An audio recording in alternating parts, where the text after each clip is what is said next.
Good morning. So I want to show you guys what I'm eating today, what I foraged from the garden. So we have wild lettuce. Wild lettuce is great for pain relief. It's full of lacticarium, the white sap, the milky white sap that comes out of the stem. It's also found in the thick midvein or midrib of the leaf. And if you eat a few sprigs of this, it can help you with pain relief. And because I have scoliosis, I'm always in excruciating pain, and I'm always stretching and trying to help with this back pain relief. And so, because of that, I like to include wild lettuce in my diet every single day. We have nettles. Nettle, I like to put nettle in my eggs because of the little, see, nettle on the bottom of it, it has little hairs that stab you. They're like little needles. You can see them kind of here in the light. They're like tiny little syringes that will just stab you and inject you with formic acid. Formic acid is the same acid that is excreted from the mouth of an ant when an ant bites you and you get stung. When you're like and you see a little black ant bit you, or like a little red ant. That's formic acid, and it numbs.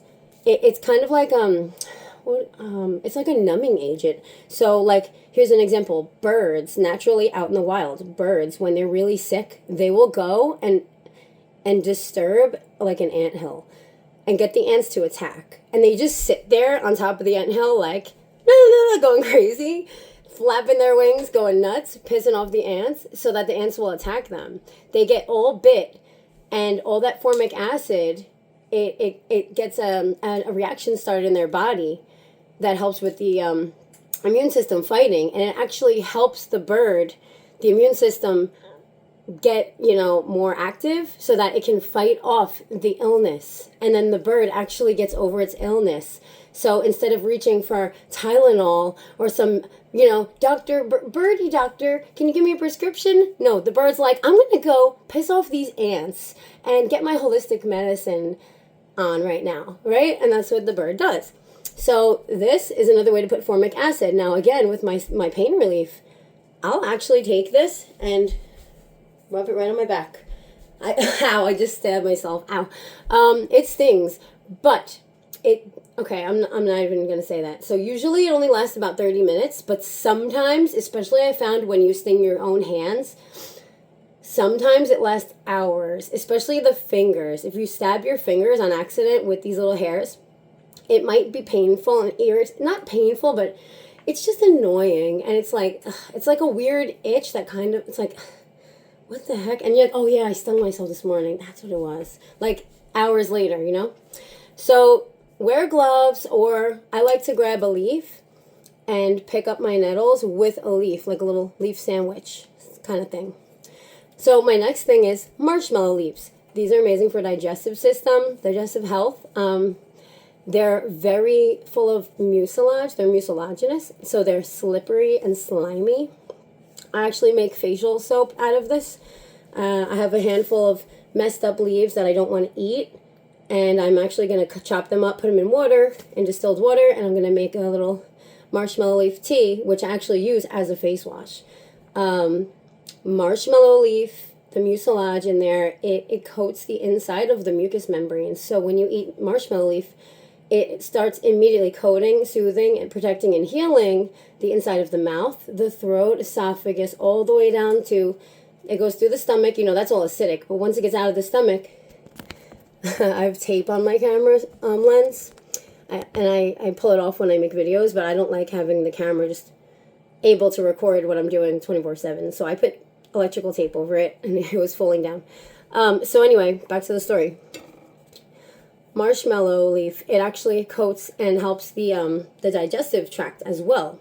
So the whole inside of the body internally, from when you bite it to when it comes out, it's soothing and coating and helping to heal and protect those mucous membranes. So this is a really wonderful thing to be eating every day, and it's got a very mellow flavor. It's very enjoyable. It's not bitter. This is a wonderful leaf for like a first timer who wants to trade iceberg or romaine lettuce for garden leaves, right? If you want to start eating these healthy wild herbs and get more medicine in your diet rather than just eating the standard conventional supermarket stuff, grow marshmallows. They're amazing. They're prolific.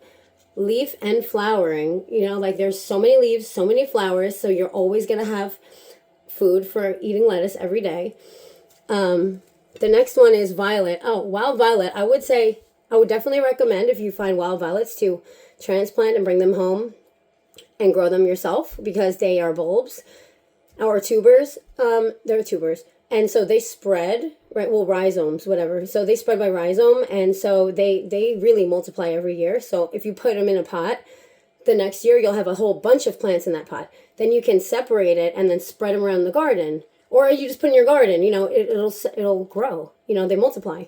And violet, what's so good about it is the flowers are pretty and cute. They smell beautiful. They're edible. They're sweet.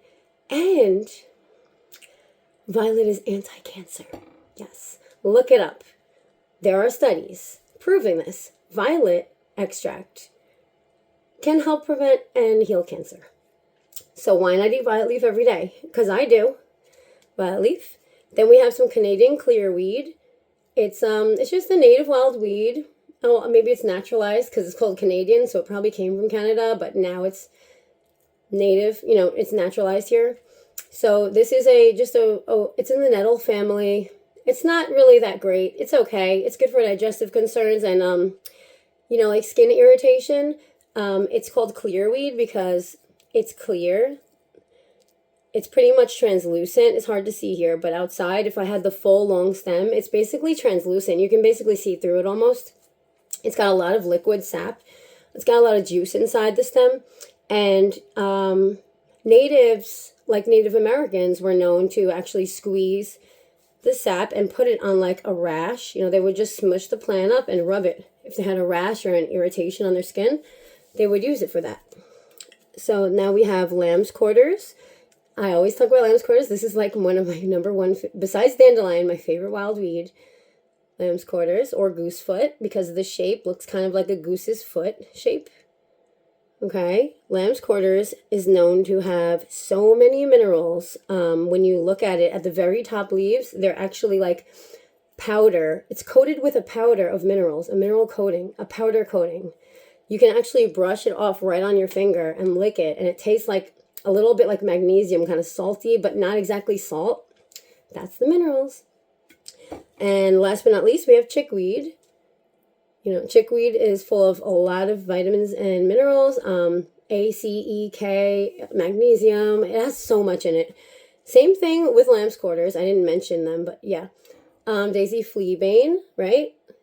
Beautiful, cute little daisy fleabane flowers. I love daisy fleabane. It's great for respiratory illnesses. It's good for cold and cough. It's really mostly used for like cold and flu. But it has other benefits. It also tastes similar to chamomile. Like the flowers make a really nice tea. It's almost like that apple flavor, like chamomile. I really love daisy fleabane flowers. So I like to eat them because they're just happy and cute. And you know, if you eat flowers, you're eating their frequency. So if you have this flower, like how I have dandelion in my head, right? The frequency of the dandelion is in my crown of my head. So why not up your frequency with flower power, right? Flower power. So you can wear flowers and you can eat flowers and you can gain their power. And then you can be high vibe. You can be happy and have a great day. The last one, the very last one that I almost forgot about was Creeping Charlie. This is just one leaf. I broke the stem off, so it's not exactly how it normally looks, but Creeping Charlie. It's a cute little oh, this would be cute for doing crafts, right? Like with little kids. Like you could take a bunch of these and like make a little bush, you know, like glue it to a paper. This could be like a bush, right? It looks like a little bush, like in a kid's like cartoon, right? So cute. But yeah, this is Creeping Charlie. This is another one of those plants that is really good for like respiratory concerns.